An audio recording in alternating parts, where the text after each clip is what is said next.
Today, we are studying part 3 of Fundamental Rights. नमस्कार। कभी सोचा है कि भारत का नागरिक होने के नाते हमें जन्म से ही कौन सी सुपर पावर्स मिल जाती हैं? जी हां, आज हम बात करेंगे हमारे मौलिक अधिकारों की। ये वो गारंटी है जो हमें संविधान के भाग 3 में मिली है और इसे हमसे कोई नहीं छीन सकता, यहां तक कि सरकार भी नहीं। तो सवाल ये उठता है कि आखिर ये कौन सी शक्तियां हैं जो हमें सिर्फ एक इंसान होने के नाते मिलती हैं? देखिए, ये कोई सरकारी योजना या तोहफा नहीं है, ये तो हमारे अस्तित्व का हिस्सा है। ये हमारे हैं क्योंकि हम इंसान हैं। इन्हें कहते हैं नैसर्गिक अधिकार यानी नेचुरल राइट्स। इन्हीं को हम कहते हैं मौलिक अधिकार या फंडामेंटल राइट्स। इन्हें भारत का मैग्ना कार्टा भी कहा जाता है। ये एग्जाम में बहुत पूछा जाता है। अब ये मैग्ना कार्टा क्या चीज है? सोचिए, ये इंग्लैंड का एक बहुत पुराना दस्तावेज था जिसने पहली बार राजा की शक्तियों पर लगाम लगाई थी।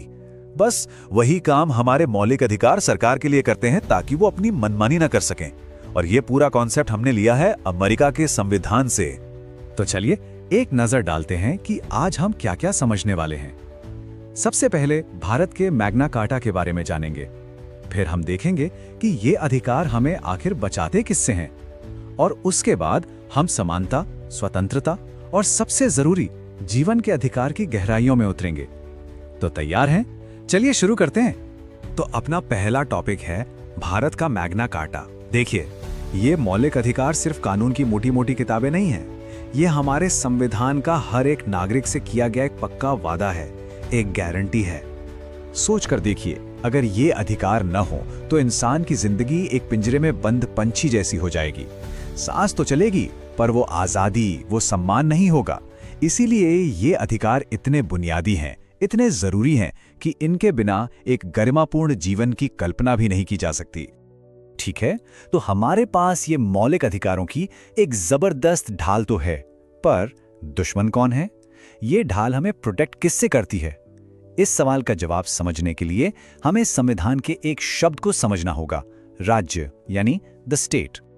और इसी सवाल का जवाब देता है आर्टिकल 12।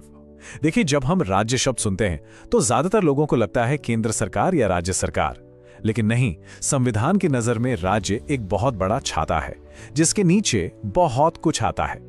तो कौन कौन है इस राज्य में? सुनिए, केंद्र सरकार और संसद, सभी राज्यों की सरकारें और उनकी विधानसभाएं, आपके शहर की नगर पालिका, आपके गांव की पंचायत, और तो और LIC, ONGC और SBI जैसी सरकारी कंपनियां भी राज्य की परिभाषा में आती हैं।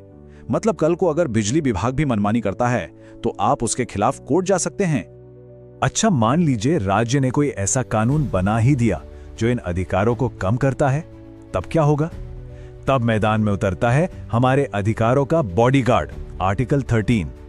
ये एक क्वालिटी चेक की तरह है। ये देखता है कि संसद या विधानसभा का बनाया कोई भी कानून मौलिक अधिकारों से टकरा तो नहीं रहा, और अगर टकरा रहा है तो उस कानून को उसी हद तक खत्म कर दिया जाएगा, जीरो। अब आते हैं हमारे पहले और सबसे बुनियादी अधिकार पर, समानता का अधिकार।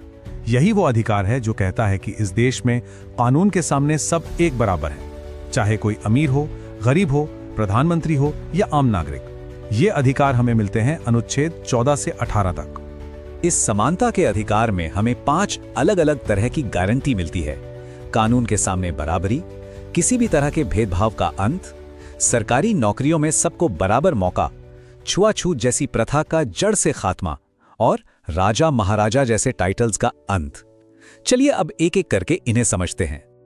आर्टिकल 15 बिल्कुल साफ साफ कहता है, भेदभाव नहीं चलेगा। किस आधार पर? धर्म, नस्ल, जाति, लिंग या जन्म स्थान। इन 5 आधारों पर किसी भी भारतीय नागरिक के साथ किसी भी सार्वजनिक जगह जैसे दुकान, होटल, कुआं, तालाब, सड़क, कहीं भी भेदभाव नहीं किया जा सकता। आर्टिकल 16 खास तौर पर सरकारी नौकरियों की बात करता है। यह कहता है कि राज्य के अधीन किसी भी पद पर नियुक्ति के लिए सभी नागरिकों को बराबर अवसर मिलेंगे। हाँ, इसी अनुच्छेद में आरक्षण का भी प्रावधान है। इसके पीछे सोच ये है कि समाज के जो वर्ग ऐतिहासिक रूप से पीछे रह गए हैं, उन्हें कुछ विशेष सहायता देकर बाकी लोगों के बराबर लाया जाए, ताकि मुकाबला सच में बराबरी का हो। आर्टिकल 17 ये भारतीय समाज पर लगे एक बहुत बड़े कलंक को मिटाता है। ये अस्पृश्यता यानी छुआछूत को पूरी तरह से खत्म करता है। ये सिर्फ इसे खत्म ही नहीं करता, बल्कि किसी भी रूप में इसका पालन करने को एक दंडनीय अपराध बनाता है। मतलब अगर कोई ऐसा करता है तो उसे कानून के तहत सजा होगी। और अब आर्टिकल 18, इसने राजा साहब, नवाब साहब, राय बहादुर जैसे सभी वंशानुगत टाइटल्स को खत्म कर दिया। आइडिया ये है कि आजाद भारत में कोई भी जन्म से बड़ा या छोटा नहीं है, सब बराबर हैं। लेकिन हाँ, सेना और शिक्षा से जुड़े सम्मान जैसे कर्नल, डॉक्टर, ये उपाधियां नहीं हैं। ये सम्मान है जो मेहनत से कमाए जाते हैं, इसलिए इन पर कोई रोक नहीं है। तो समानता तो मिल गई, लेकिन सिर्फ बराबरी का क्या फायदा अगर बोलने की, घूमने फिरने की, अपनी मर्जी का काम करने की आजादी ही ना हो। इसीलिए अब हम आते हैं लोकतंत्र की रीढ़ की हड्डी पर, स्वतंत्रता का अधिकार यानी राइट टू फ्रीडम। आर्टिकल 19 तो आजादियों का एक पूरा पैकेज है।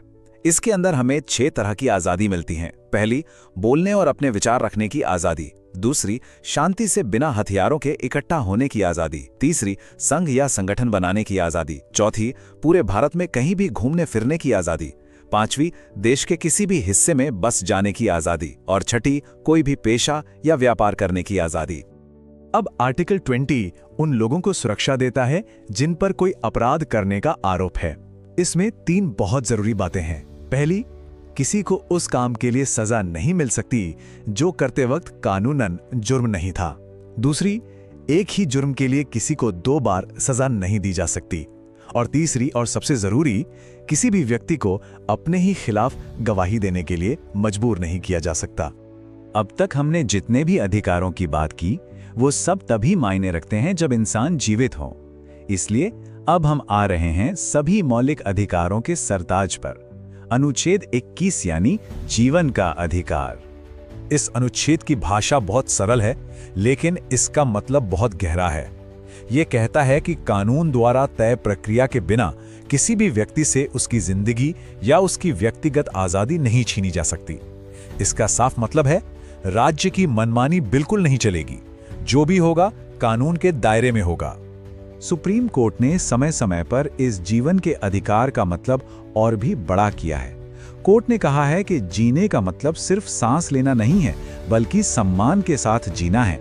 और इसी अधिकार में शामिल है साफ हवा पानी का अधिकार, अपनी रोजी रोटी कमाने का अधिकार, और हाल ही में जोड़ा गया निजता का अधिकार यानी राइट टू प्राइवेसी भी। और फिर जीवन के अधिकार में एक नया हिस्सा जोड़ा गया, आर्टिकल 21A। ये एक क्रांतिकारी कदम था। इसके तहत 6 से 14 साल के हर बच्चे के लिए मुफ्त और अनिवार्य शिक्षा को एक मौलिक अधिकार बना दिया गया। इसे 2002 में 86वें संविधान संशोधन के जरिए जोड़ा गया था। यही है शिक्षा का अधिकार।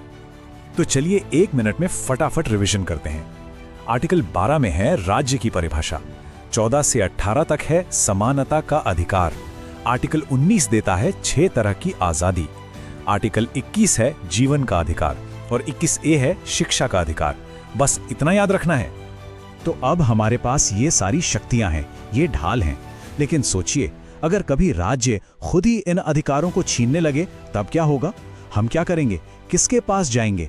हमारे पास वो कौन सा ब्रह्मास्त्र है जिससे हम अपने इन अधिकारों की रक्षा कर सकते हैं? इस सबसे बड़े सवाल का जवाब हमें मिलेगा अगले विश्लेषण में।